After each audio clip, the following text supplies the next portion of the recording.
This news is brought to you by Indian Career Defence Academy.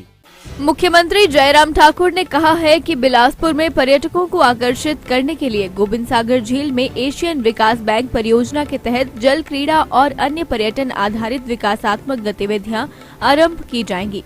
Bilaspur दौरे के दौरान उन्होंने कहा कि बिलासपुर में पैराग्लाइडिंग, वाटर स्पोर्ट्स की एक्टिविटी को लेकर अपार संभावनाएं हैं। इस दौरान उन्होंने जेटी, बोट और वाटर स्कूटर को लेकर भी चर्चा की। इससे उम्मीद जागी है कि जल्द ही बिलासपुर की गोविंद सागर झील में वाटर स्पोर्ट्स की आकर्षक गतिविधियां होंगी।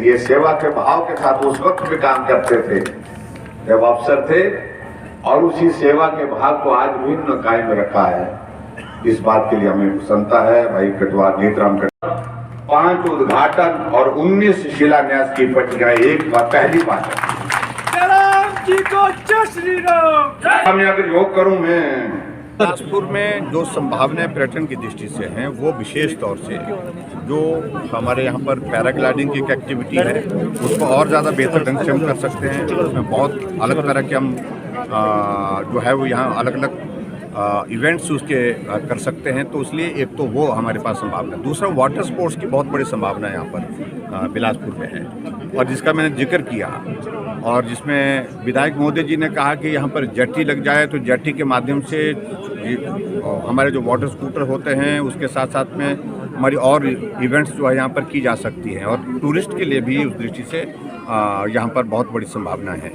तो मैं एक ही बात कह रहा था कि हमारा एडीबी का प्रोजेक्ट जो आया है और उसमें ट्रांच 1 में या ट्रांच 2 में ये प्रोविज़न उसमें हम शामिल करेंगे कि बिलासपुर में वाटर स्पोर्ट्स को प्रोत्साहित करने की दृष्टि से हम टूरिज्म को भी साथ में लेते हुए उसमें किस प्रकार से पर्यटन को बढ़ावा दे सकते हैं। तो उस बात को लेकर के हमने कहा है कि इस सारी चीज़ को इसकी डीपीआर बनाएंगे। डीपीआर बनाने के बाद उस दृष्टि से आगे बढ़ेंगे।